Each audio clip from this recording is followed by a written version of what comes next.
Bien, hoy ya vamos a arrancar un poquitito con fármacos, pero antes de arrancar con la parte de fármacos, vamos a hacer como una especie de... no pasa nada, Caterina, recién arrancamos. Em,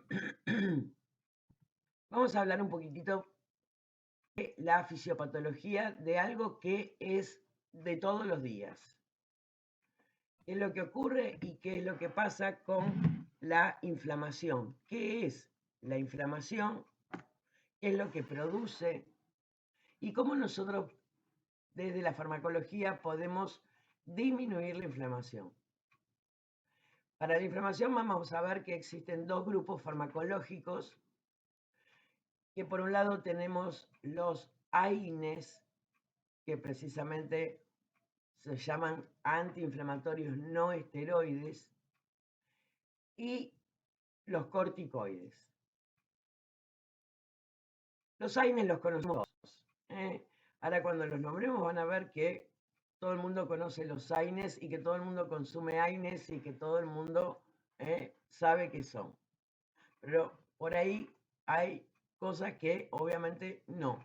¿Cuáles son los AINES? Aspirina, ibuprofeno, paracetamol, diclofenac, ketorolac, fármacos que todo el mundo consume, que conoce. Corticoides, ¿cuáles son? Dexametasona, betametasona, prednisolona, budesonide, fluticasona. Estos son quizás un poquitito menos conocidos, pero también son antiinflamatorios. Pero primero vamos a ver qué es la inflamación. ¿Qué es la inflamación? ¿Por qué? Porque obviamente para saber por qué voy a utilizar estos fármacos, para qué, vamos a ir viendo el para qué se usan y obviamente qué es, porque primero tengo que saber para qué se utilizan. Vamos a ver básicamente, obviamente eso después lo van a tener también en el Classroom, en el material por escrito. La inflamación no es otra cosa que una respuesta normal de nuestro cuerpo ante un daño. Ese daño puede ser producido por cualquier cosa. Desde un golpe, puede ser producido por una infección, por algún tipo de germen, puede ser producido por la radiación, una intoxicación, cualquier cosa que el cuerpo se sienta agredido va a desencadenar una respuesta inflamatoria tratando de frenar a ese problema, de frenar esa noxa. Noxa no es otra cosa que el nombre técnico de daño. O mejor dicho, no del daño en sí, sino de lo que produzca el daño. Entonces, vamos a ir poniendo acá que la inflamación es una respuesta del organismo ante que obviamente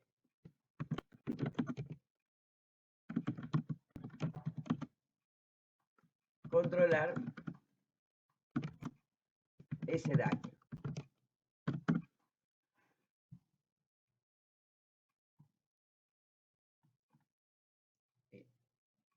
Eso es la definición de inflamación. Pero vamos a ver también que esa inflamación va a tener características que la van a definir, características que pueden ser observables, que yo puedo verlas, que yo puedo sentirlas también. ¿Cuáles van a ser esas características? ¿Eh?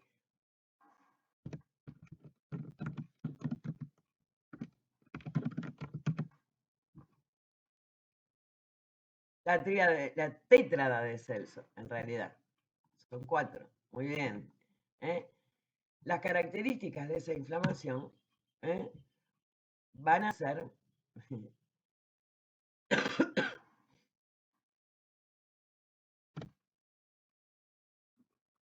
color,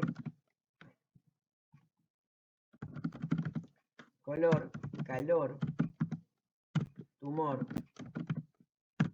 impotencia funcional, perdón, dolor me estaba olvidando. Vamos a ver que, como bien decía Lucas, esto es lo que se conoce como tétrada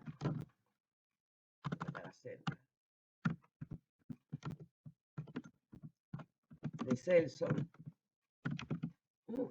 Celso era un médico que ya descubrió que precisamente existían estas características y que toda inflamación va a tener esas 4 características y que también se le puede agregar una quinta, que es la impotencia funcional. ¿Por qué? Porque obviamente si yo tengo algo con estas características, que ahora vamos a ver qué significa todo esto, no lo voy a poder hacer trabajar a eso. Vamos a poner como ejemplo, un tobillo torcido. Es algo que yo lo puedo ver, que puedo obviamente sentirlo, si me pasó alguna vez. Y precisamente ese tobillo torcido obviamente va a doler. Acá mucha vuelta no tiene. Ahora, ¿qué es esto de tumor? Uno escucha la palabra tumor y lo primero que se le viene a la cabeza es cáncer. Bueno, no, para la medicina la palabra tumor significa que está agrandado de tamaño. Obviamente, el cáncer también es un tumor porque es algo que se agranda de tamaño. Pero bueno, eso ya será otra cuestión. En este caso, a lo que se le dice tumor, vamos a ver que la zona va a estar como agrandada, básicamente hinchada. Hay una hinchazón en la zona. Va a tener calor, o sea, va a estar más caliente la zona. Y también va a estar en un primer momento, nosotros estamos hablando de una torcedura de tobillo, seguramente el primer color que se les ocurre a ustedes va a ser el violeta del moretón que quedó, pero previo a eso va a estar rojo. Ahora vamos a ir viendo por qué. Estas son las 4 características que a simple vista, dependiendo del lugar de la inflamación, se pueden ver. El dolor, sentir. Esto no quiere decir que la inflamación únicamente ocurra en zonas donde yo puedo verlas. También estas mismas características de la inflamación van a estar en cualquier órgano. Lo que pasa es que muchas veces obviamente no las voy a poder ver, porque si es un órgano interno, no voy a poder ver si está rojo, si está caliente, si está hinchado, pero sí voy a poder sentir el dolor. Tampoco lo voy a ver en algún tipo de estructura del organismo que esté adentro. Sí, obviamente todo lo que esté por fuera. Ahora, según lo que decía acá, era que la inflamación es una respuesta del organismo ante un daño que va a intentar controlar ese daño. En primera instancia, ¿por qué yo quisiera disminuir la inflamación precisamente con un fármaco antiinflamatorio? La realidad es que, primero y principal, vamos a recalcar esto, hay dolor. cuando hay dolor, obviamente la cosa ya hay que más o menos tratar de solucionarla. Pero la realidad es que independientemente del dolor, la inflamación también hay que frenarla, hay que disminuirla, porque muchas veces esta misma reacción inflamatoria puede provocar incluso más daño en el organismo que aquella noxa que provocó precisamente ese daño. Entonces, obviamente, esa inflamación la tengo que disminuir. Sí o sí. Y es por eso que obviamente se van a utilizar los fármacos antiinflamatorios. Yo les había dicho recién que teníamos dos grupos de fármacos antiinflamatorios, que por un lado tenemos a los AINES, que precisamente significa antiinflamatorios no esteroides, y que por el otro lado tenemos a los corticoides. Ahora, fíjense que el mismo nombre me está diciendo que uno es una cosa y el otro es uno que no es este. ¿Y esto por qué? Porque ambos grupos farmacológicos van a tener como función la antiinflamación, pero la diferencia entre estos y estos es que como principal punto, los corticoides tienen demasiados efectos adversos, demasiados, mal utilizados. Pero aparte, los AINES, aparte de ser antiinflamatorios, igual lo vamos a poner,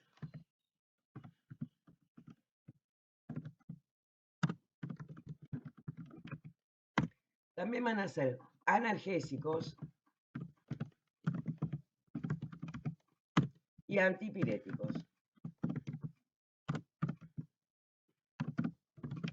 O sea, se van a poder utilizar para la inflamación, para el dolor y para la fiebre. En cambio, los corticoides, que también son antiinflamatorios,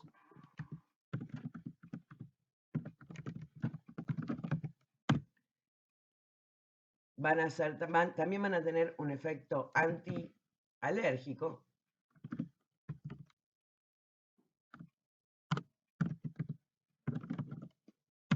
e inmunosupresor. O sea, van a, obviamente, reducir reacciones alérgicas y también van a disminuir al sistema inmunológico, al sistema de nuestras defensas. Y yo digo, ¿pero qué? ¿Me tomo un corticoide y me disminuyen las defensas? Eso no es bueno. Obviamente que no. La inmunosupresión no es algo que yo esté buscando normalmente. En este caso, con los corticoides, obviamente va a ser un efecto adverso, pero ¿qué es lo que ocurre? En algunas circunstancias, yo voy a necesitar disminuir al sistema inmunológico, porque el mismo sistema inmunológico también me puede atacar. Por ejemplo, en una enfermedad autoinmune, en la cual el sistema inmunológico ataca al cuerpo de la persona y provoca una enfermedad. Hay varias. Como efecto inmunosupresor, para tratar enfermedades autoinmunes, suelen utilizarse los corticoides para una patología que se llama lupus, lupus eritematoso sistémico, que suele afectar a todo el cuerpo, que suele provocar afección renal, es bastante compleja, por suerte no muy frecuente. Y obviamente se utilizan los corticoides para disminuir el sistema inmunológico y que el sistema inmunológico no esté permanentemente atacado. Otra patología para la que se suelen utilizar es la artritis reumatoidea, que también tiene más o menos la misma base, pero ataca a las articulaciones. Otro motivo por el cual se van a utilizar los corticoides como inmunosupresores va a ser el rechazo, perdón, para evitar el rechazo agudo en un trasplante. Nuestro sistema inmunológico obviamente tiene la función de cuidarnos, pero también para poder cuidarnos tiene una función de reconocer lo que es propio. Todo lo que no sea propio lo va a intentar rechazar. Obviamente en un trasplante, por más parecido que sea el órgano, el sistema inmunológico lo va a detectar como que no es propio. Y obviamente lo va a rechazar. Con respecto a lo que es el trasplante, obviamente existe lo que es un rechazo agudo que ocurre ahí en los primeros momentos, en los primeros meses, y el rechazo crónico que puede pasar después de muchísimos años, pero bueno, eso obviamente nosotros no nos vamos a meter demasiado con eso porque obviamente a la farmacia nadie va a venir por un rechazo en un trasplante. Pero obviamente también se utilizan precisamente para disminuir la actividad del sistema inmunológico para tratar de evitar un rechazo a un trasplante.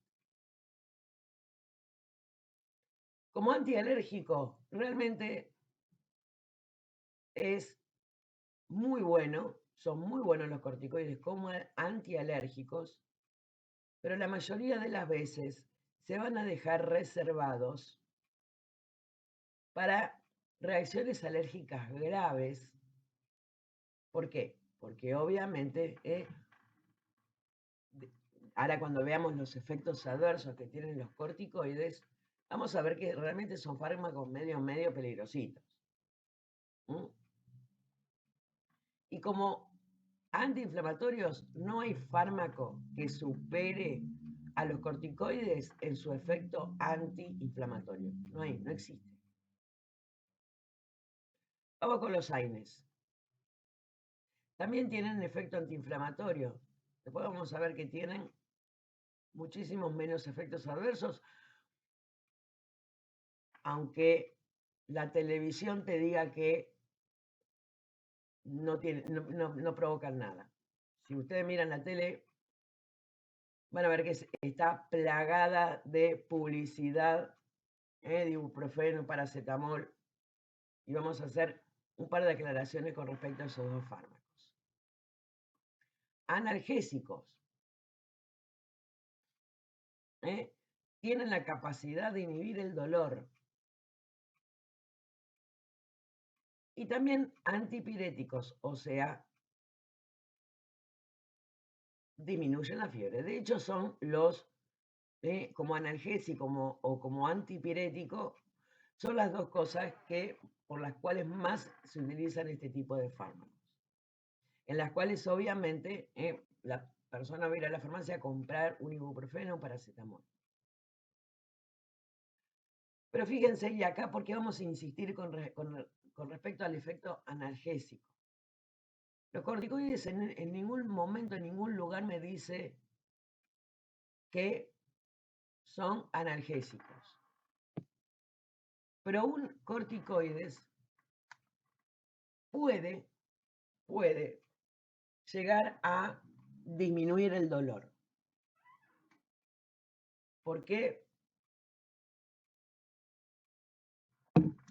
Por haber logrado que esa inflamación desaparezca, disminuya. Y como consecuencia va a desaparecer el dolor. Pero no porque tengan un efecto analgésico. Si la inflamación estaba provocando dolor y el fármaco este disminuyó la inflamación, incluso lo hizo desaparecer, es lógico que todas las características desaparezcan. Por lo tanto, también va a desaparecer el dolor. Lo cual no quiere decir que los corticoides tengan un efecto analgésico, como sí vamos a ver de los AINES, ni que tampoco sirva para cualquier tipo de dolor.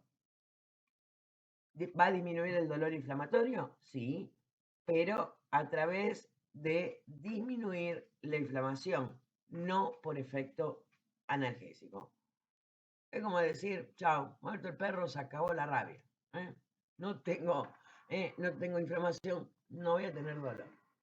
¿Por qué es importante esto? Porque los corticoides se suelen recetar mucho para algunas patologías que realmente provocan bastante dolor, como por ejemplo una hernia de disco,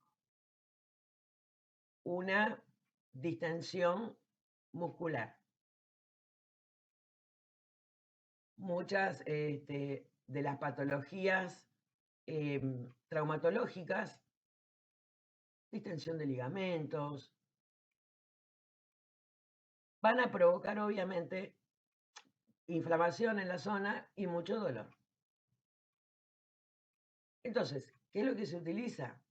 Obviamente se utilizan los corticoides, que muchas veces seguramente escucharon hablar de las infiltraciones, de lo que se conoce también como bloqueos. Seguramente infiltración escucharon, bloqueo no. Pero básicamente lo que se hace con la infiltración o el bloqueo es inyectar corticoides en la zona donde está inflamada.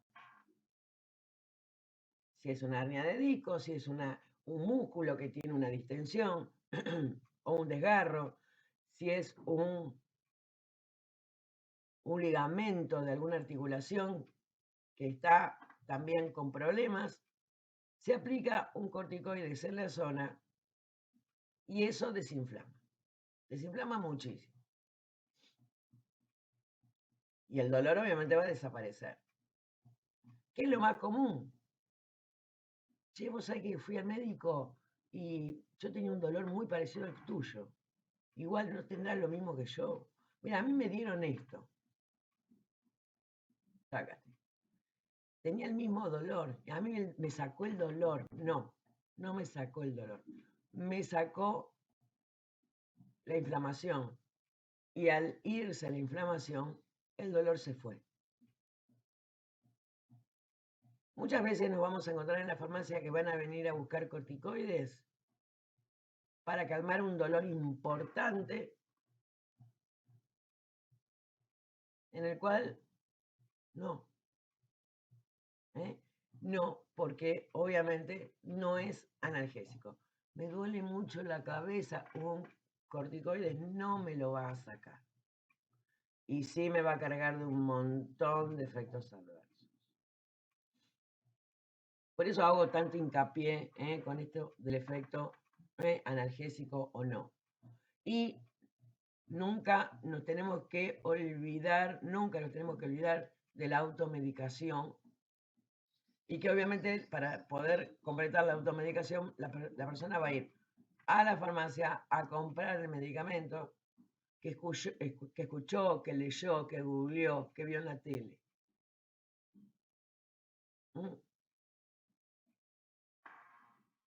Entonces no vamos a meter de lleno en esto.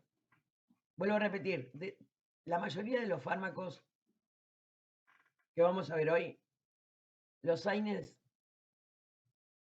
es impresionante como la cantidad de fármacos que se publicitan en la tele y que se los publicita como si fuera algo totalmente inocuo. Ahora vamos a ver que no son inocuos. Que una aspirina, que un ibuprofeno, que un paracetamol, un ketorolac, un diclofenac, le pueden provocar bastante daño. Obviamente, mal usado. Entonces, vamos a ir viendo ahora un poquito por qué se produce esto del... Vamos a ponerlo acá, lo vamos a tener de recuerdo acá en una esquinita.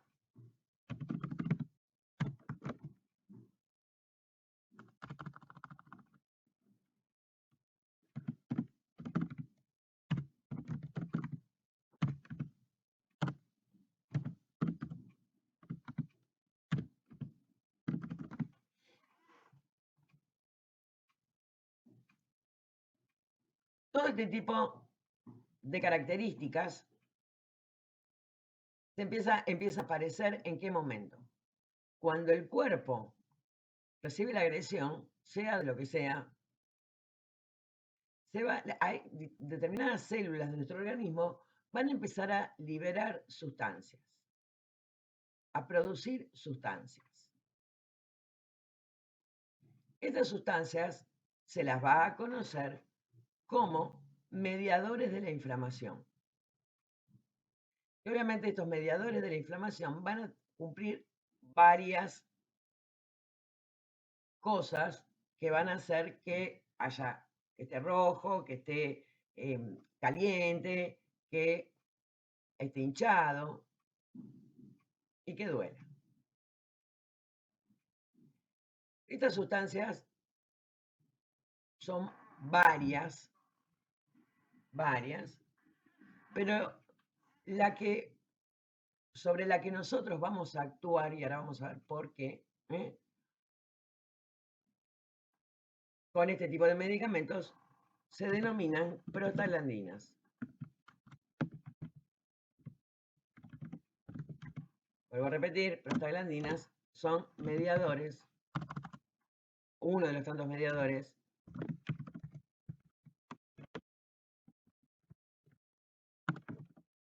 es un mediador de la inflamación,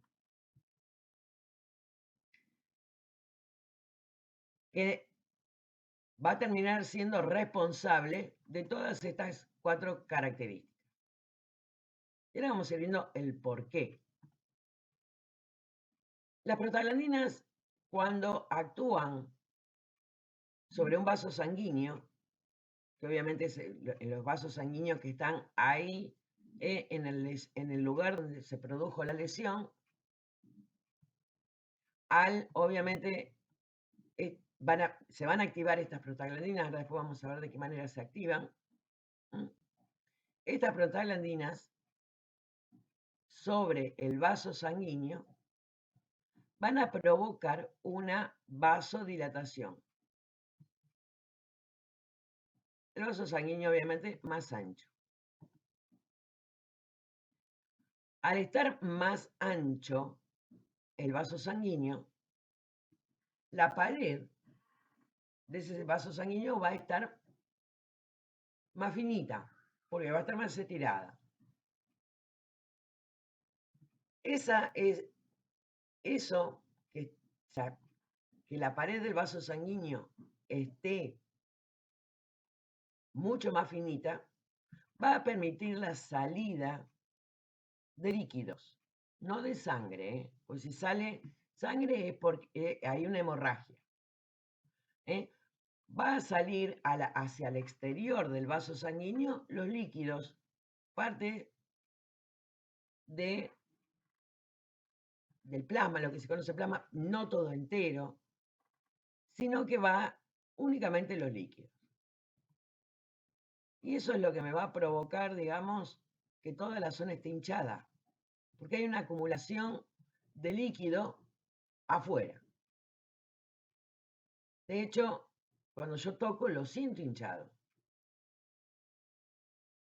Y no solamente que lo siento hinchado, sino que a veces, si yo lo toco, saco el dedo, queda como un pocito.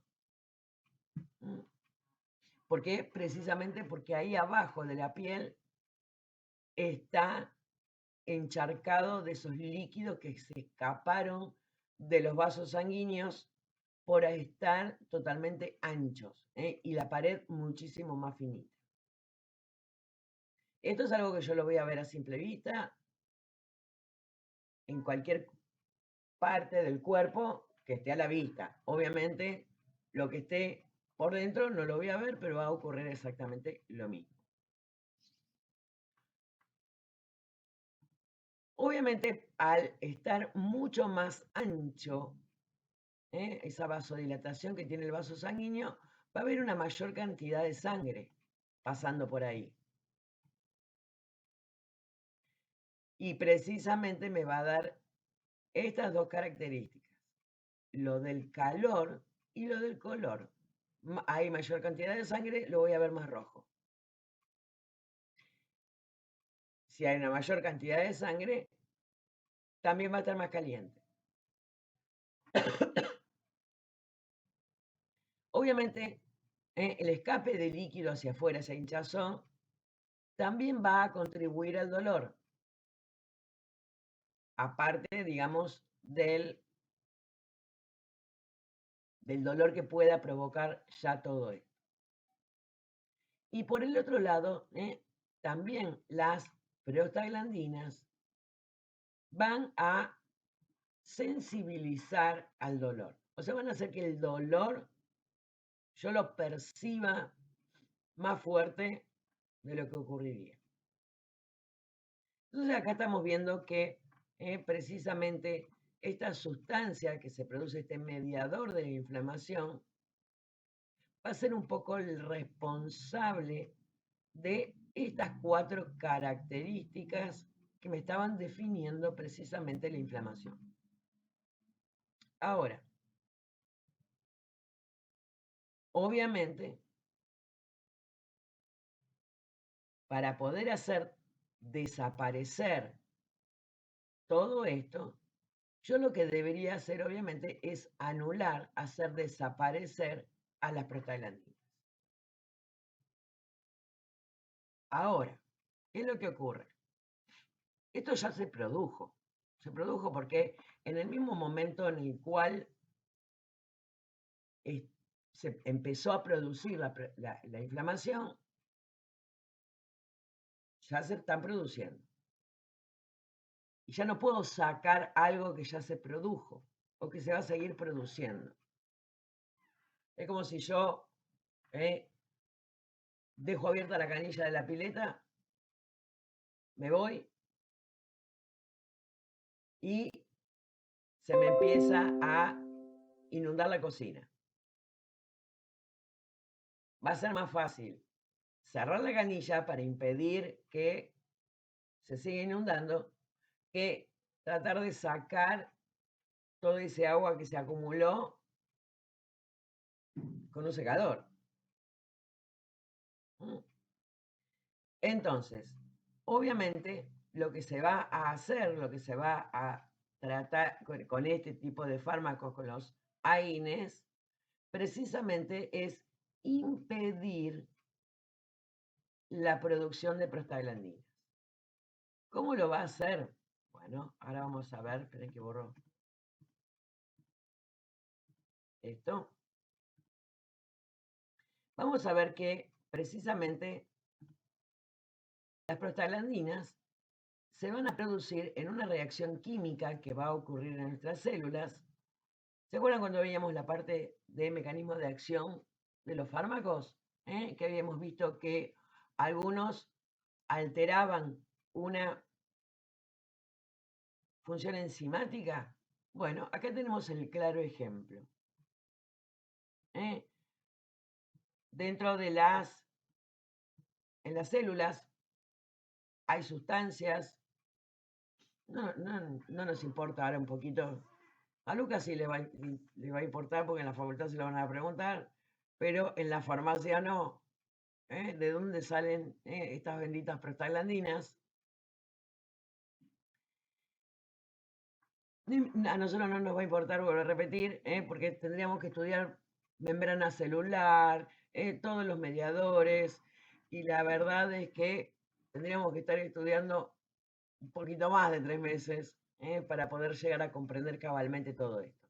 Nosotros nos vamos a quedar con que en la membrana, la pared de las células, va a estar una sustancia que le podemos decir precursor, porque todavía está en forma inactiva, y que para poder activarse a prostaglandinas precisamente, va a necesitar la ayuda de una enzima.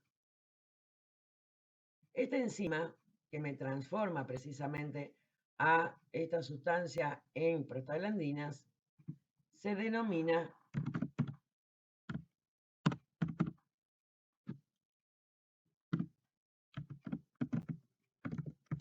ciclooxigenasa, que la vamos a encontrar como COX, que es la abreviatura. De hecho, si ustedes leen el prospecto de cualquier AINES, van a ver que les va a decir que es un inhibidor de la ciclooxigenasa. Entonces, las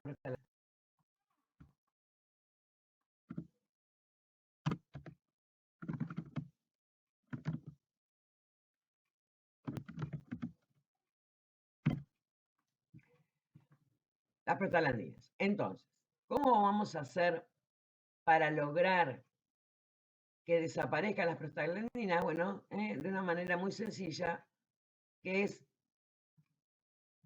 inhibiendo a la ciclooxigenasa, impidiendo que la ciclooxigenasa, esta enzima que me ayudaba a transformar esta sustancia de reserva, por decirlo de alguna manera, en algo que está activo, la inhibo. Con el fármaco se puede inhibir. Puedo lograr que deje de activarme y listo, desaparecen las prostaglandinas. Si no tengo prostaglandinas, todo esto va a disminuir. Así de simple. Vuelvo a repetir, es como si cierro la canilla. Hasta ahora todo muy lindo, todo muy interesante. Con un solo fármaco disminuyo todos las 4 características de la inflamación. Buenísimo. Pero ahora vamos a ver que no es tan así. O sí, pero también me va a traer consecuencias. Porque las prostaglandinas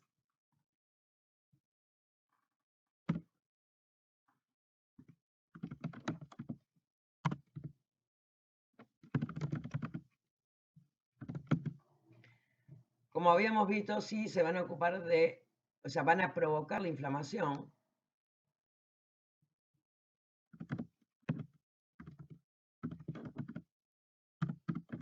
Obviamente también iban a sensibilizar el dolor, así que el dolor lo vamos a poner también un poquito por afuera de lo que es la inflamación, por más que fuera característica de la inflamación, porque vamos a ver que los AINES no solamente me van a aliviar el dolor de la inflamación, sino que también me van a aliviar todo tipo de dolor. Pero otra de las funciones que tiene las prostaglandinas es la producción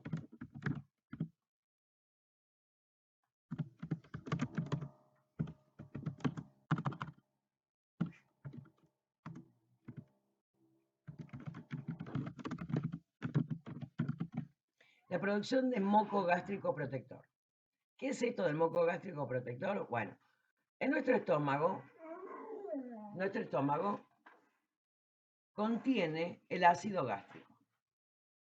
Ácido ya nos está dando la idea de que es algo corrosivo, que tiene que estar en nuestro estómago, porque va a cumplir funciones fundamentales en, obviamente, la digestión. Pero ¿qué es lo que ocurre? Precisamente va a tener una protección para que el ácido gástrico no lastime, no dañe la pared del estómago. Precisamente esto del moco gástrico protector. Otra de las cosas en las cuales interviene, aunque en muy pequeñita cantidad, va a ser la activación plaquetaria.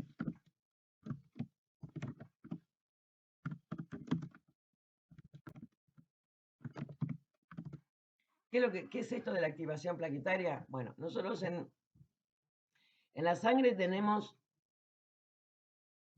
diversos tipos de células con distintas funciones.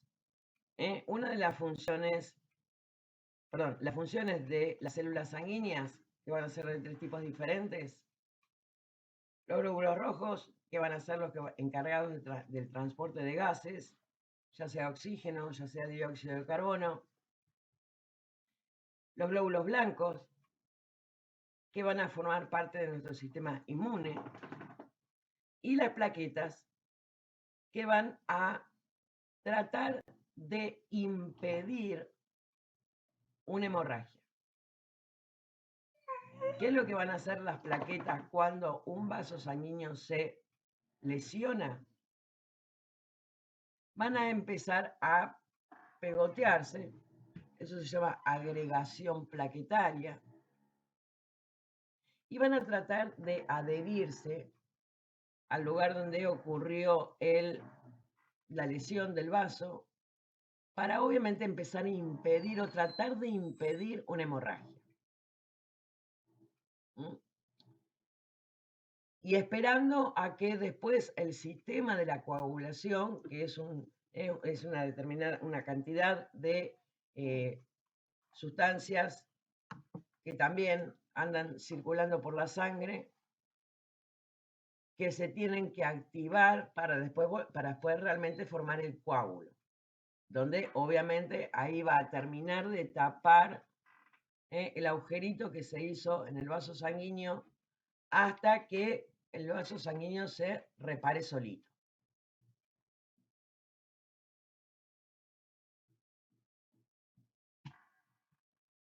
Por lo tanto, vamos a ver que si yo volvemos a lo mismo, si yo hago desaparecer o disminuir a las prostaglandinas, obviamente también me va a disminuir la inflamación, me va a disminuir el dolor, un poco hasta acá. Me había olvidado de la fiebre, pero bueno, vamos a ponerlo ahora.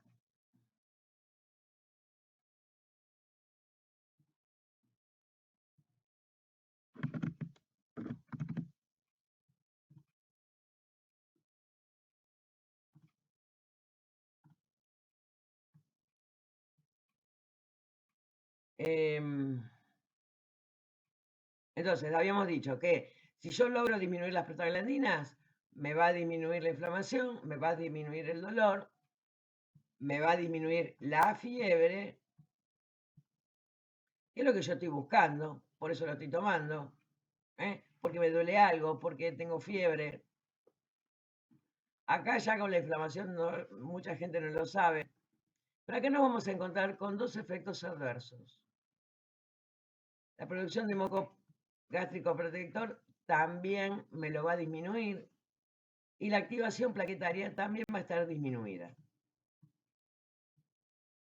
Consecuencias de esto, de la disminución de la producción de moco gástrico protector, lo vamos a poner para este lado.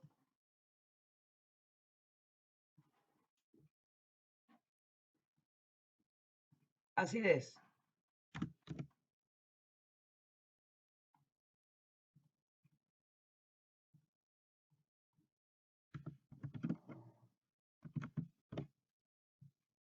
Por disminución del moco gástrico protector. ¿Por qué? Porque le saqué esa capa protectora al estómago.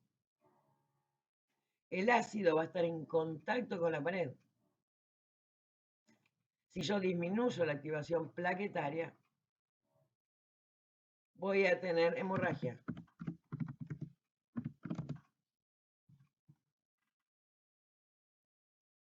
¿Ustedes vieron alguna propaganda en la tele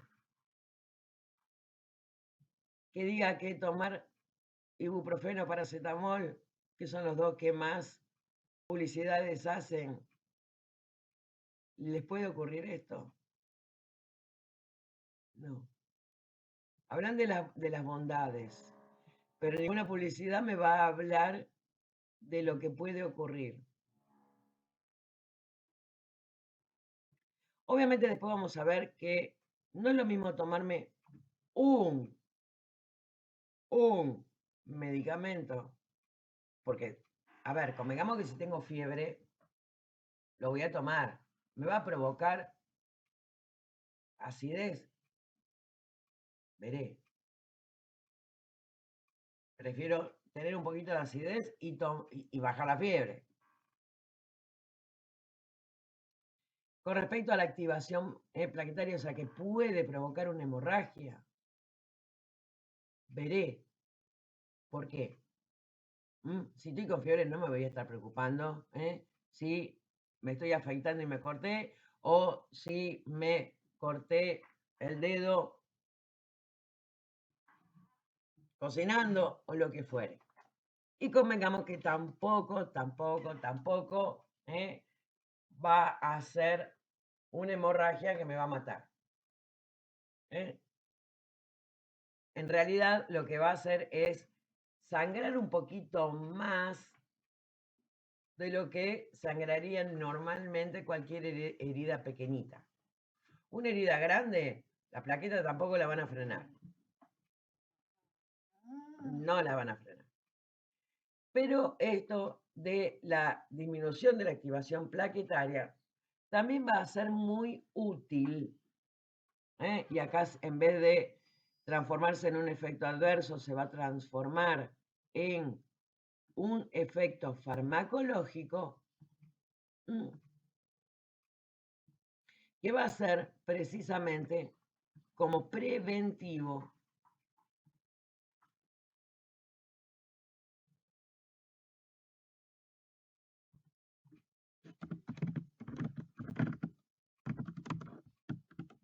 para un infarto agudo de miocardio o un accidente cerebrovascular. Pero accidente cerebrovascular siempre y cuando sea isquémico. ¿Qué es esto? Seguramente alguna vez lo escucharon. ¿Tomaste tu aspirineta del día de hoy para evitar el infarto? Y acá es donde empieza un poquitito la historia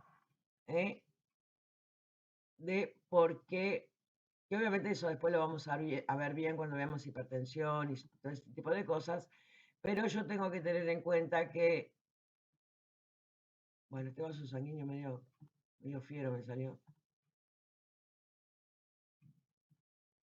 Si yo tengo un vaso sanguíneo que tiene por dentro una obstrucción, la mayoría de las veces producida por una placa de colesterol,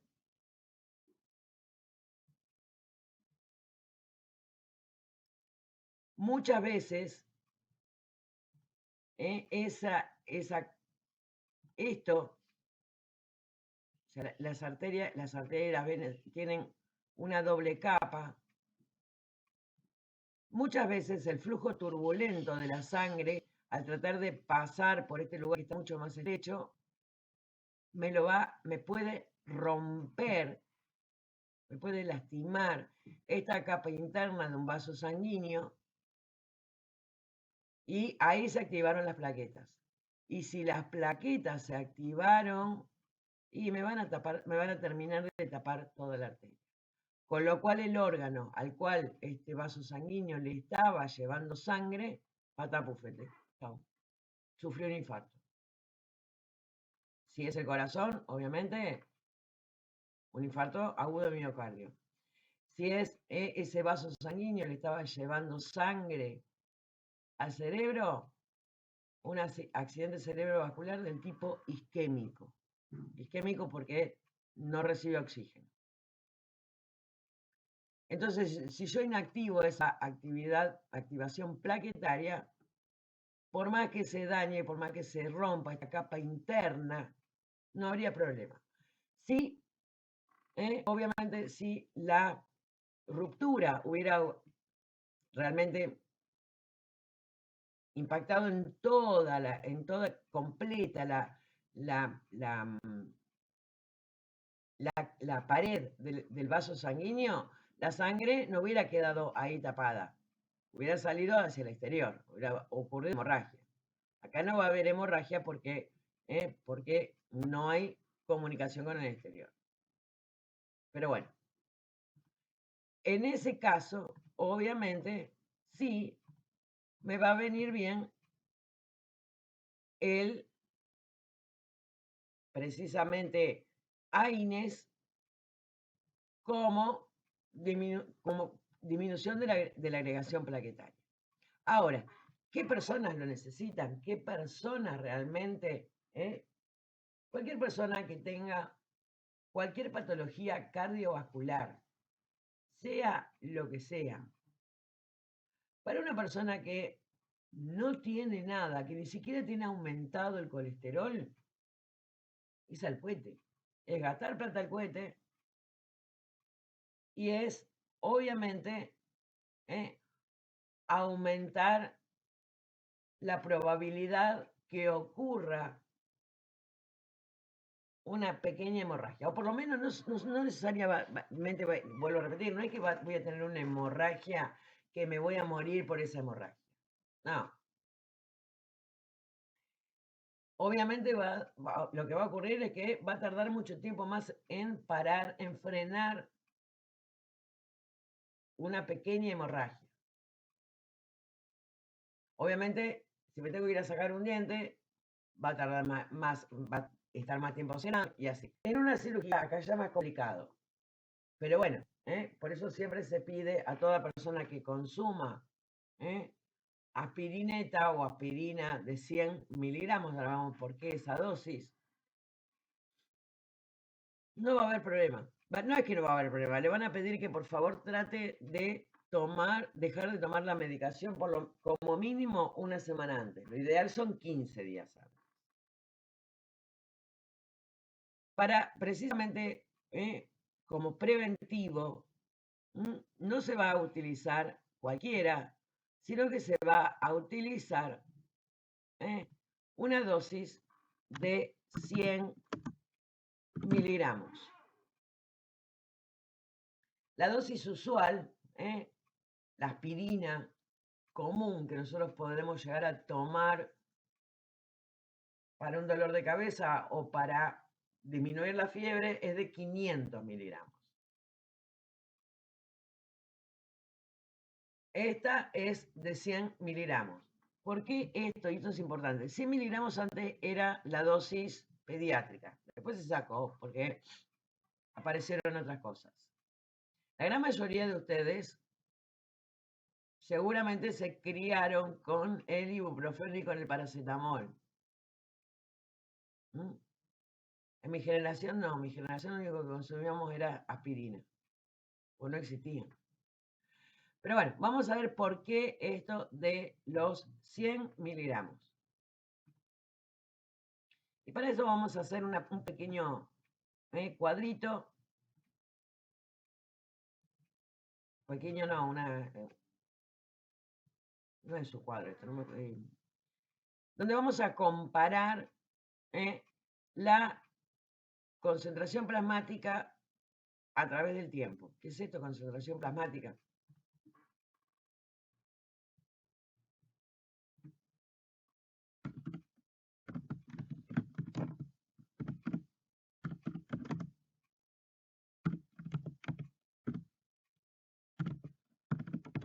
La concentración plasmática del fármaco es la cantidad de fármaco que anda circulando por nuestra sangre. Y acá vamos a poner el tiempo. Vieron que nosotros cuando vimos la parte del ADME, habíamos dicho que el fármaco se ingresaba a nuestro organismo, se absorbía, empezaba a circular y después lo agarraba el hígado, me lo metabolizaba y después el riñón y las otras vías de eliminación lo eliminaba del cuerpo. Ahora, ¿Cómo va a ir aumentando esa cantidad de fármaco que va a estar todo el tiempo circulando por nuestro cuerpo? Bueno, va a ir obviamente aumentando desde el momento en el cual yo consumí el fármaco, que se lo va a conocer como hora cero.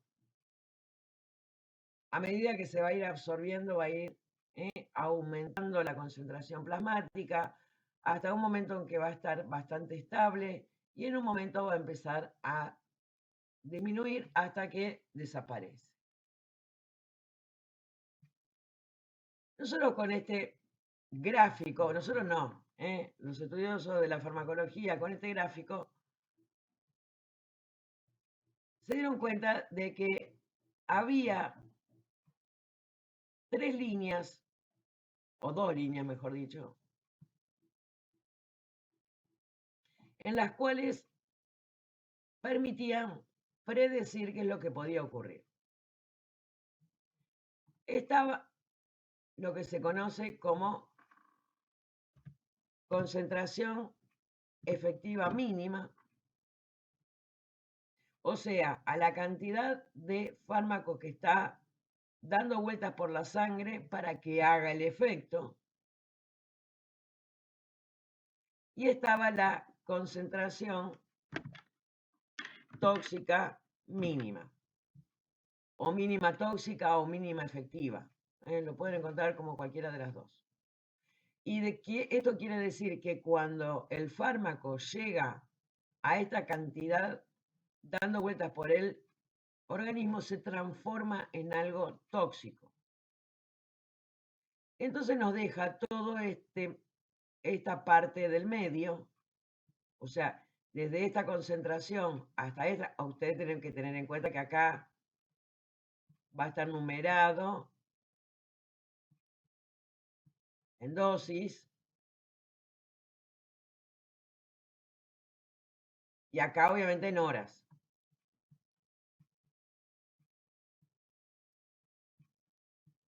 Entonces, este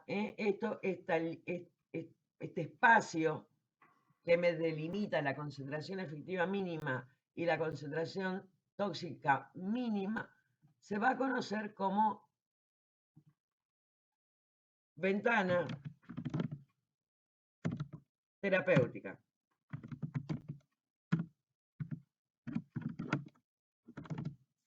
¿Qué significa? Me va a estar diciendo cuáles son las diferentes dosis que se pueden aplicar antes de llegar a lo tóxico. Por ejemplo, vamos con el ibuprofeno. La concentración mínima efectiva de ibuprofeno para que haga el efecto antiinflamatorio, para que haga el efecto antipirético, para que haga el efecto analgésico, es de 400 miligramos. Con 600, con 800 ya nos estamos acercando a la concentración mínima tóxica.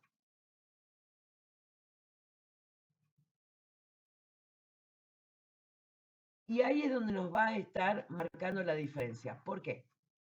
Hay dos cosas que son importantes acá. Con esto y con todos los fármacos. Esto está relacionado con todos los fármacos, no únicamente con estos. Pero con esto por ahí capaz es más importante reconocerlo. ¿Por qué? Porque la mayoría de las personas van a ir a buscar estos medicamentos, obviamente sin receta. Acá habíamos dicho que del ibuprofeno teníamos 3 dosis diferentes: 400, 600, 800. Con 800 ya nos estábamos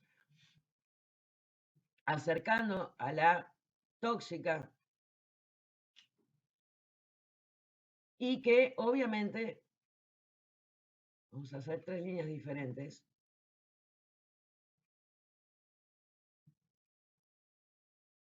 La de 600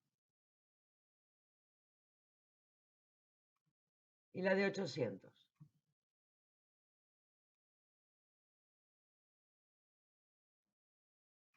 ¿Por qué lo prolongo en el tiempo? porque tengo una mayor cantidad de fármaco. Muchas personas suponen que si me das una dosis mayor, el efecto va a ser más rápido. Dame algo más fuerte. Confunden porque obviamente no lo tienen por qué saber, confunden dosis con potencia, con la potencia de un fármaco. Ahora vamos a compararlo con el auto. Si yo lleno, en vez del tanque de nafta, lo lleno, el auto va a ir más rápido si le llené medio tanque. ¿Va a tener más potencia el motor si yo lo hubiera llenado con medio tanque? No. Va a tener la misma velocidad, va a tener la misma potencia, no va a arrancar más rápido. No, el ponerle mayor cantidad de nafta al tanque me va a durar más tiempo. No va a hacer que el auto sea más potente, ni más rápido, ni más nada. La mayoría de las personas suponen que precisamente al aumentar la dosis es más fuerte. Y se van a cansar de escuchar, no me des el de 400 porque no me hace nada. Las tres dosis diferentes van a llegar a la concentración efectiva mínima. Una vez que sobrepasaron ese nivel, sí, me va a durar más tiempo, pero hay que tener en cuenta que esto también me va a aumentar los efectos adversos, porque muchos de los efectos adversos de los AINES van a estar relacionados precisamente con la dosis, van a ser dosis dependientes. ¿Qué es lo que ocurre con la aspirina y por qué vamos a utilizar nada más que el de 100 miligramos? Habíamos visto que los AINES hacen desaparecer al moco gástrico protector, que si yo me tomo un solito AINES, porque un par de momentos, porque tengo un dolor de cabeza o porque obviamente tengo fiebre, obviamente no pasa nada. El problema es con la aspirina de 100 miligramos que hay que consumirla en forma diaria. La concentración efectiva mínima, en el caso de la aspirina, para lograr el efecto antiinflamatorio y para lograr el efecto analgésico y antipirético, es de 500 miligramos. Pero ya con 100 miligramos logro la inactivación plaquetaria. Con una dosis de 500 miligramos voy a tener acidez seguro, porque me está borrando el moco gástrico protector. En cambio, con la aspirina de 100 miligramos, que tiene una dosis mucho menor, 4 veces menor, voy a estar obviamente disminuyendo los efectos adversos, como por ejemplo la acidez. Y el problema no es que me provoque acidez. El problema básicamente es que ese moco gástrico protector que desapareció por el fármaco, el ácido me va a estar dañando la pared del estómago, y la consecuencia a largo plazo, o a veces no tan largo plazo, puede ser la producción de una úlcera o puede ser también la aparición de una gastritis. o peor, empeorar una úlcera que ya estaba o una gastritis que ya estaba. Después vamos a ver cuando veamos digestivo, vamos a ver que la úlcera, la gastritis, se puede producir por varias cosas, entre ellas el consumo habitual y desmesurado de AINES. ¿Por qué? Porque me van a borrar el moco gástrico protector. Ahora,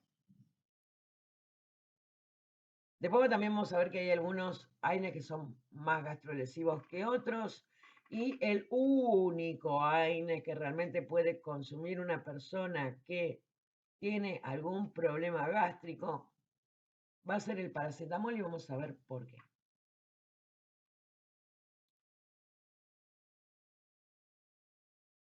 Una anécdota que nunca viene mal.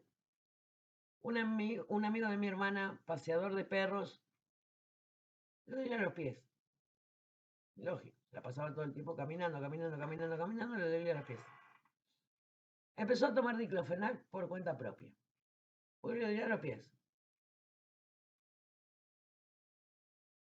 Un día se desmayó. Tenía una úlcera, se le había hecho una úlcera, se le perforó la úlcera, perdió un montón de sangre, lo tuvieron que internar, obviamente. Estuvo, creo que 2 meses en terapia intensiva, incluso tuvo que llegar a estar en coma farmacológico porque obviamente lo tuvieron que operar.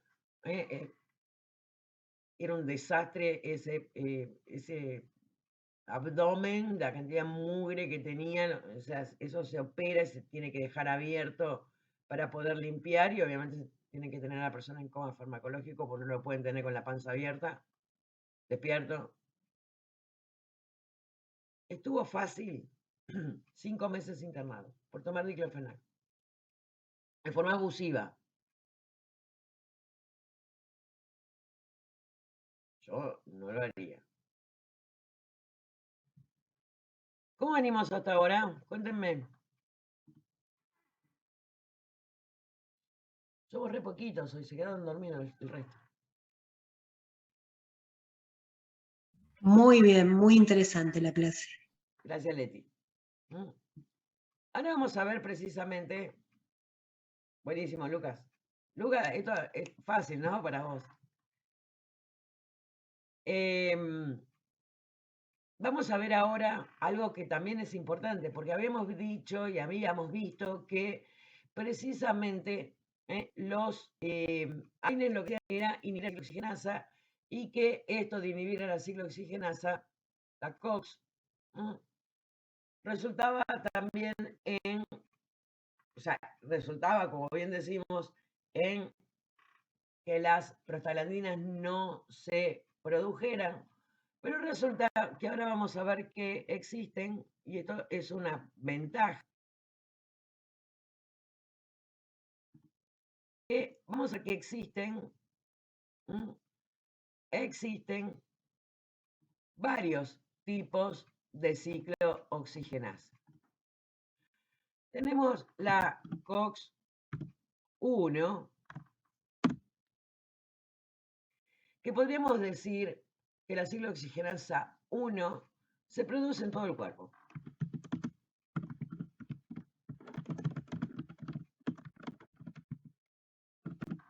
En todo el cuerpo.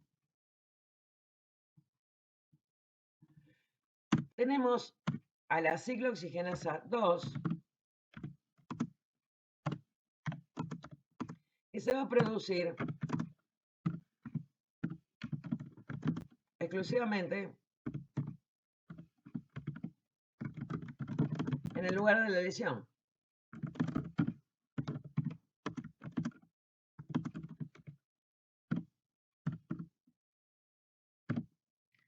Y tenemos la ciclooxigenasa 3. Esta se descubrió ahora hace muy poquito, que se produce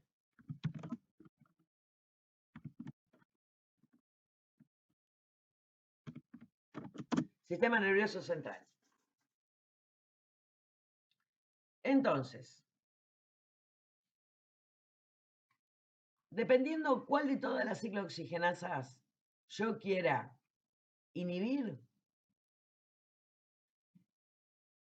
va a estar relacionado precisamente este efecto adverso tan importante como lo es la acidez y la peligrosidad de generar lesiones estomacales.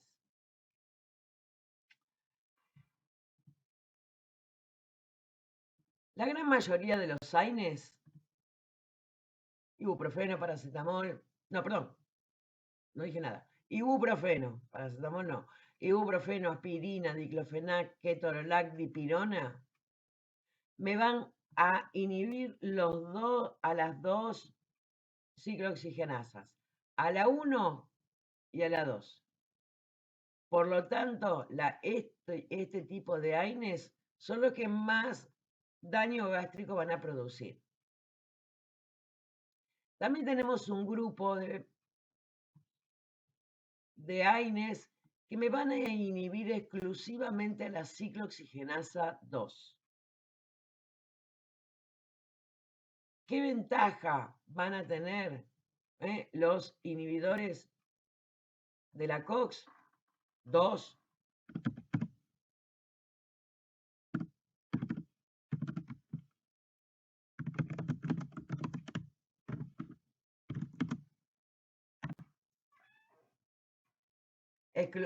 Exclusivo, me van a inhibir exclusivamente a la ciclooxigenasa 2. Dos ventajitas importantes. Primero, como a la ciclooxigenasa 1 no la van a inhibir, me va a quedar algo de ciclooxigenasa para que se ocupe de la producción de moco gástrico protector. Buen punto.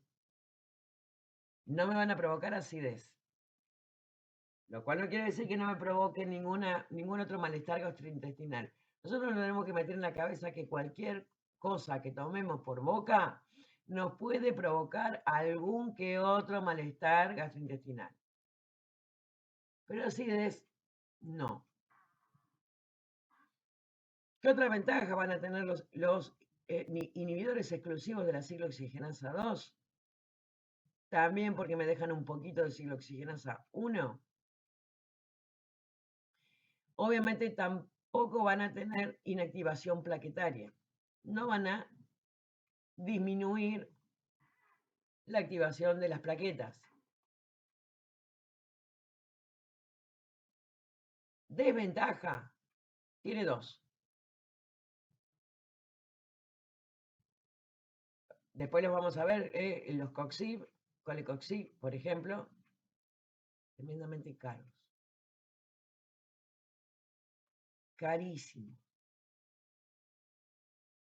Y otra de las desventajas es obviamente que al no actuar sobre la ciclooxigenasa 1,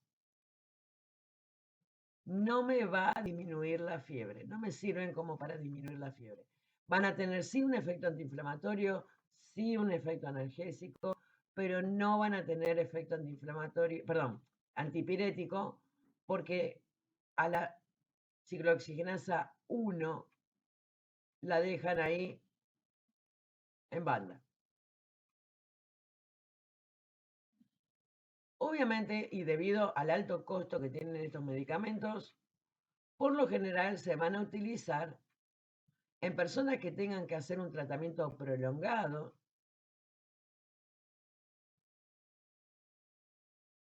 porque realmente,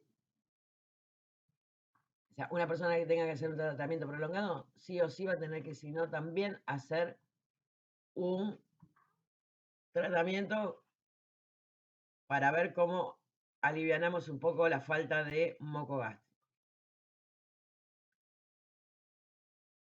Por lo general se utilizan para procesos traumatológicos en los cuales el dolor y la molestia puede obviamente requerir el tratamiento antiinflamatorio y analgésico por bastante tiempo.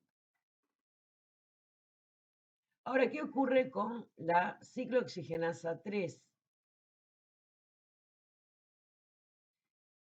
se produce exclusivamente en el sistema nervioso central. El único fármaco que inhibe a la ciclooxigenasa 3 es el paracetamol.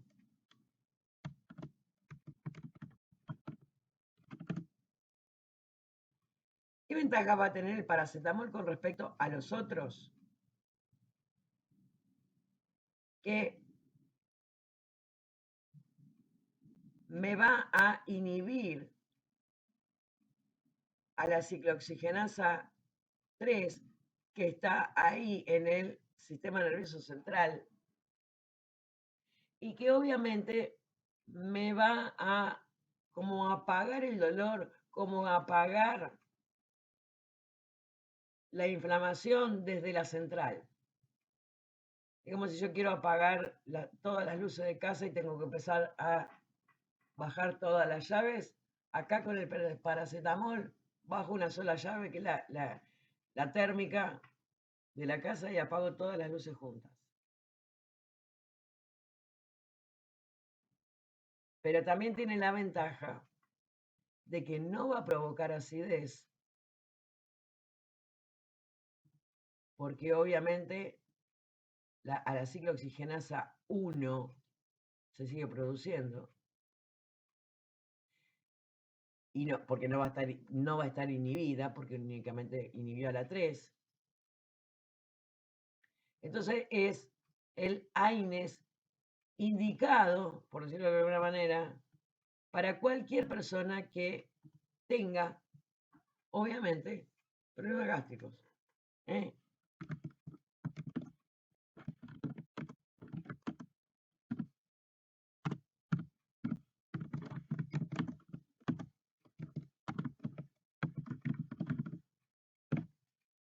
Es el indicado. ¿Por qué? Porque no va a hacer desaparecer el moco gástrico protector. Pero no es la única ventaja. La otra ventaja que tiene es que tampoco va a afectar a la agregación plaquetaria. Indicado también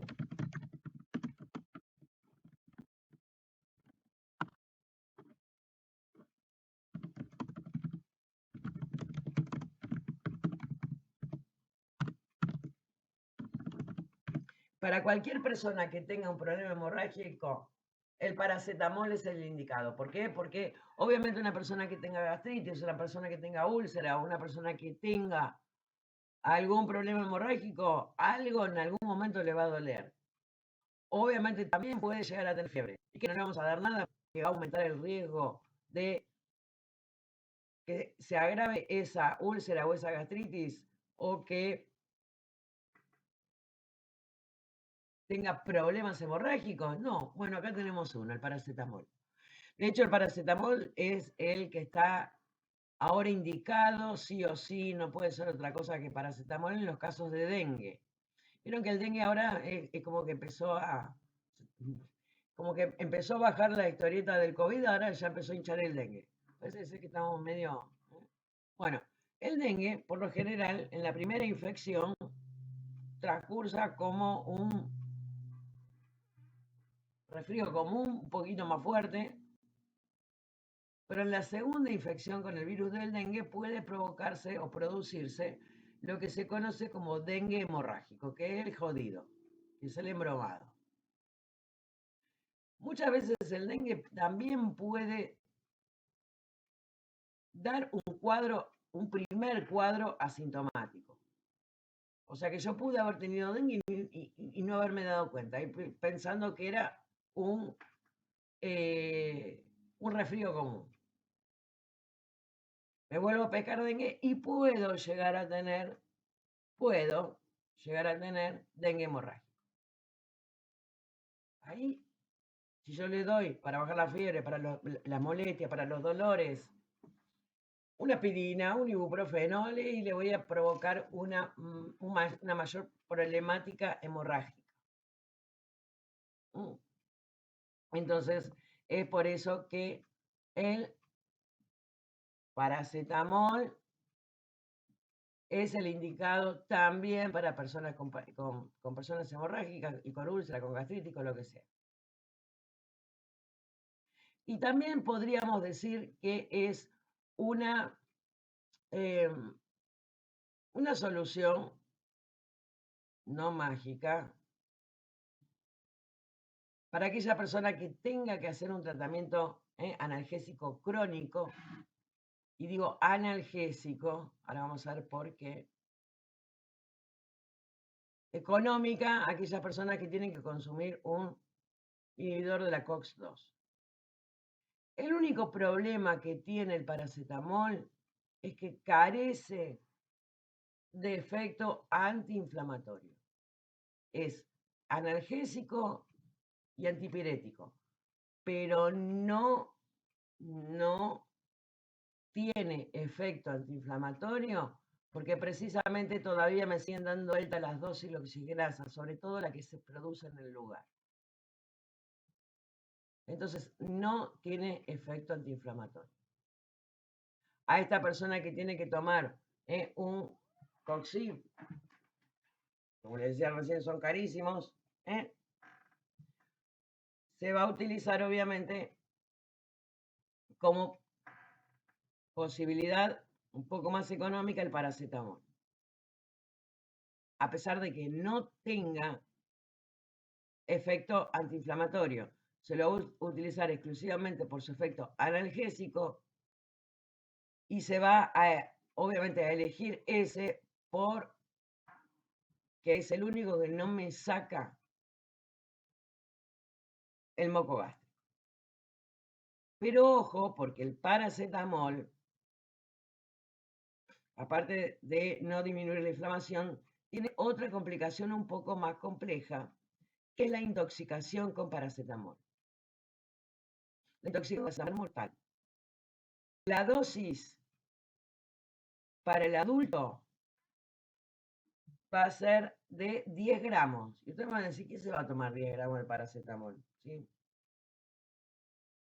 Ahora el paracetamol viene ahora de 500 miligramos y de un gramo. El otro día fui a la farmacia a comprar paracetamol y el farmacéutico, el dueño de la farmacia, me dice, ¿qué querés, de un gramo o de 500? De 500, no, digo, dame 500, no me quiero. El de un gramo incluso es de venta bajo receta, pero bueno. La otra vez charlando también con una compañera de trabajo, me decía que le había tenido un pequeño ACV hemorrágico, entonces para controlar el dolor, como él, el paracetamol es uno de los que tampoco interviene en la agregación plaquetaria, le habían dado paracetamol a demanda. O sea, que lo tomara todas las veces que quisiera. Había estado ahí de la dosis tóxica. Cuando hay un dolor muy importante, duele. El otro problema es con los niños. ¿Por qué con los niños? El paracetamol para niños viene en forma de caramelos.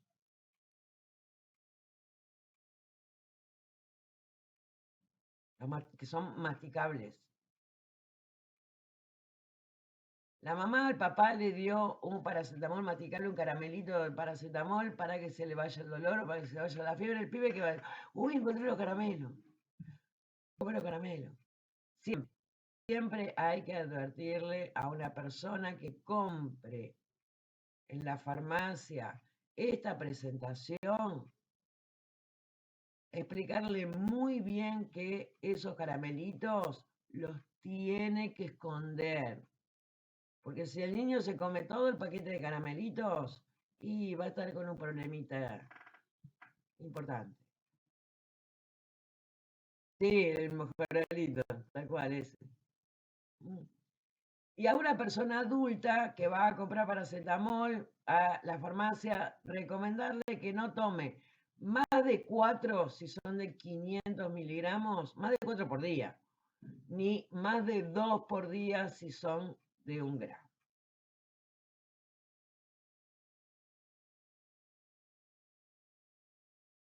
Y ya para ir cerrando, igual después les voy a subir todo el material y sobre todo una especie de resumen donde me va a decir cuál es la dosis, la posología, cuál es el mecanismo, qué van a hacer, qué no van a hacer, si son buenos antipiréticos, y los efectos adversos, que es una sola hojita, una sola página, que es interesante, porque ahí tengo como una especie de resumen donde me dice prácticamente todo.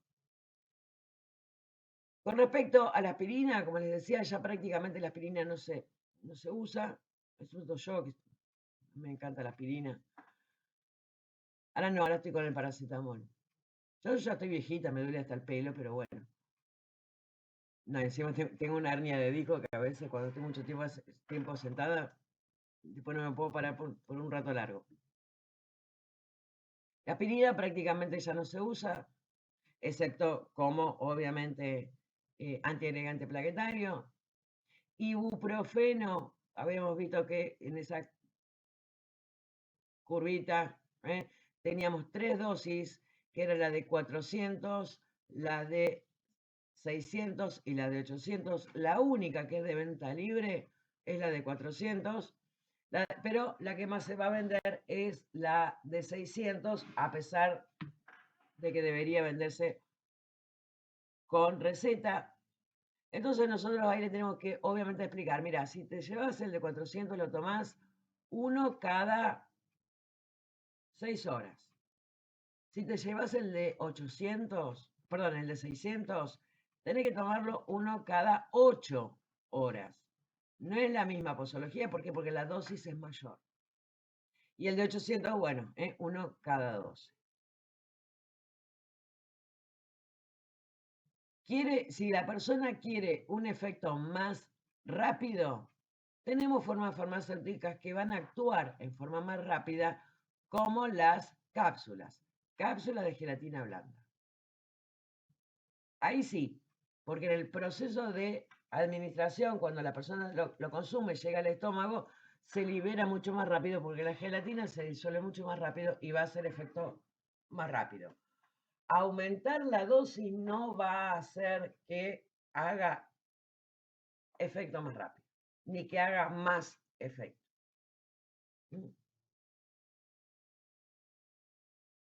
Diclofenac, ketorolac, de todos los AINES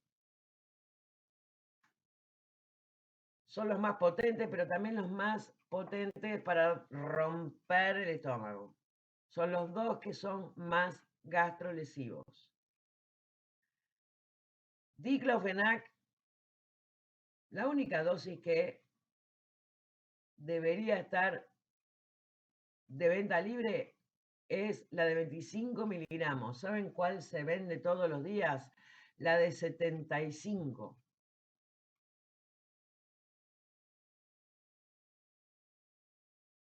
Totalmente gastrolesivo. Potentísimo analgésico y muy buen analgésico. Antes, cuando apareció, se utilizaba prácticamente para todo lo que era dolor traumatológico. Después, también se empezó a agregar en el uso para la dismenorrea y ahora la gente lo utiliza para cualquier dolor. Me duele la cabeza, me tomo un diclofenac. Dame diclofenac para cualquier cosa. Para un dolor dental, para un dolor traumatológico, para la dismenorrea, que no es otra cosa que la menstruación dolorosa. Bien, total me voy a tomar uno solo. No voy a estar tomando todo el tiempo. Lo ideal es no tomar todo el tiempo. Ya le conté lo que le pasó a este muchacho. Ketorolac es de todos los AINES, es el que más potencia analgésica tiene. Es muy buen analgésico. Pero destruye el estómago. Lo destruye.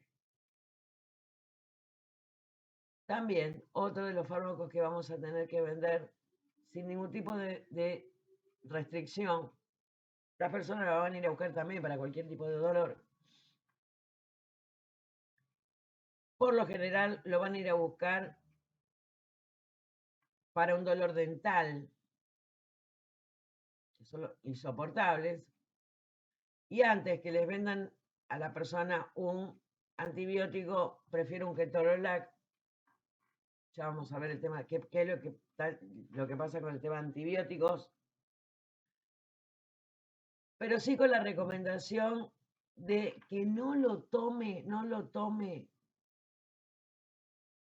si no lo necesita, que no lo tome por las dudas. De ketorolac también está la versión sublingual, con lo cual es algo que yo le puedo ofrecer y salir ganando un poco. ¿Por qué? Siempre la versión sublingual es más cara. Pero siempre recomendarle esto, tratar de no tomarlo por las dudas, tratar de tomarlo cuando el dolor recién aparezca. Hace efecto muy rápido y, y por lo menos te vas a zafar de la acidez. Pero obviamente siempre recomendando que trate de no tomarlo por más de 3, 4 días y que trate obviamente de buscar la solución al problema. Obviamente estos son los AINES que más frecuentemente nosotros nos vamos a encontrar en la farmacia. La gran mayoría de los otros van a venir, sobre todo los inhibidores de la ciclooxigenasa 2, por lo general van a venir con receta. ¿Por qué? Porque, vuelvo a repetir, son extremadamente caros. Ahora me voy a fijar en el manual y les voy a tirar más o menos una data de los precios. Así que bueno, con estos sí. Siempre voy a tratar de elegir el paracetamol.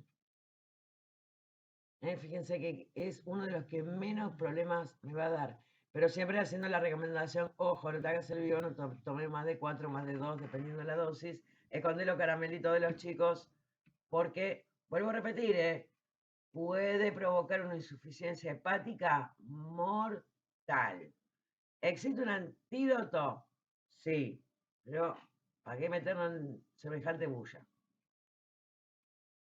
Y por último, y siempre lo dejé para el final porque es el más malo de todos y el más bueno de todos, la dipirona.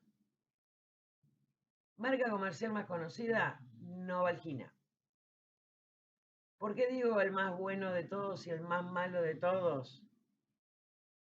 Es el único AINES que va a poder disminuir la temperatura de una persona cuando está por encima de 39, 40, 41, 42. Ninguno de los otros AINES va a lograr disminuir una fiebre tan alta. La dipirona sí, es el único. Obviamente en los niños menores de 2 años, con esas temperaturas, pueden hacer lo que se conoce como una convulsión febril. La misma fiebre hace que el niño tenga la convulsión. Si bien una convulsión febril no va a dejar ningún tipo de secuela, no va a hacer que el niño después tenga epilepsia, no. Pero sí, obviamente, ni hablar del julepe que van a tener los papás viendo cómo su chiquito con 40, 41 de fiebre hace una convulsión, sino que ese chiquito puede sufrir un traumatismo. Y recordemos que la cabecita de los niños menores de 2 años todavía no está cerradita del todo y sí puede tener un traumatismo. Entonces, cualquier niño con antecedentes de fiebre alta, sí se va a utilizar la dipirona. en un adulto que ya no va a tener probabilidad de hacer una convulsión. Un adulto con 39, 40, 41, yo lo tengo que llevar al médico. No lo puedo dejar con esa temperatura. Pero ¿cómo hago para llevarlo al médico con 40 grados de fiebre? ¿Le doy una dipirona para que baje? Sí. Preferible que no, porque después el médico tiene que constatar realmente que exista esa temperatura. Ahora, ¿cuál es la mala? Porque hasta ahora vengo diciendo las buenas. La dipirona puede llegar a producir lo que se conoce como aplasia medular. ¿Qué es esto de la aplasia medular? Desaparición de todas las células de la médula ósea. ¿Qué es la médula ósea? El caracú. Es esa parte que está adentro de los huesos largos, como el fémur, la cadera, y que es la fábrica de células sanguíneas. Es la fábrica de glóbulos rojos, glóbulos blancos y plaquetas. La dipirona me puede hacer desaparecer a todas las células que están fabricando, que son precursores de las células sanguíneas. Por lo tanto, no voy a tener en la sangre ni glóbulos rojos, ni glóbulos blancos, ni plaquetas, condición que obviamente es incompatible con la vida. De hecho, la dipirona, Novalgina es el nombre comercial, está prohibida en muchos países. Acá se usa y debería utilizarse con buen criterio. Mi farmacéutico amigo, que es el farmacéutico a donde voy a comprar yo, porque lo tengo a 2 cuadras de mi casa, no se hace problema. Le encaja dipirona a todo el mundo.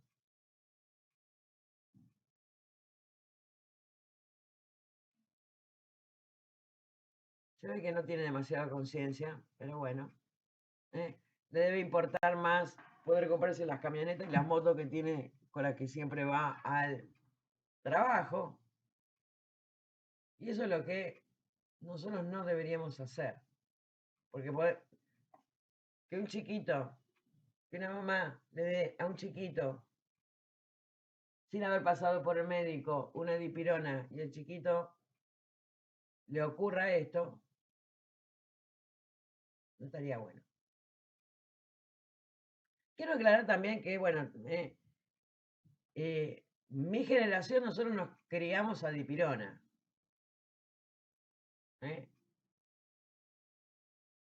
Pero no quiere decir, por eso quiero decir que no a todo el mundo le va a ocurrir. Quizás el porcentaje de personas que le ocurra esto puede ser ínfimo.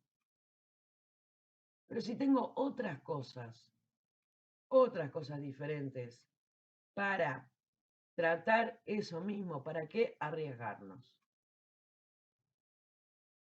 Bien, hoy las 12 menos 10. Y nos queda ver todavía toda la parte de corticoides. Si les parece bien, vamos al pequeño recreo, porque como ya que cambiamos de tema, vamos a descansar un poquito. Volvemos a las 12 en punto, con 1 hora nos va a alcanzar y nos va a rendir bien para ver obviamente toda la parte de corticoides. Así que bueno, en un ratito nos vemos de nuevo.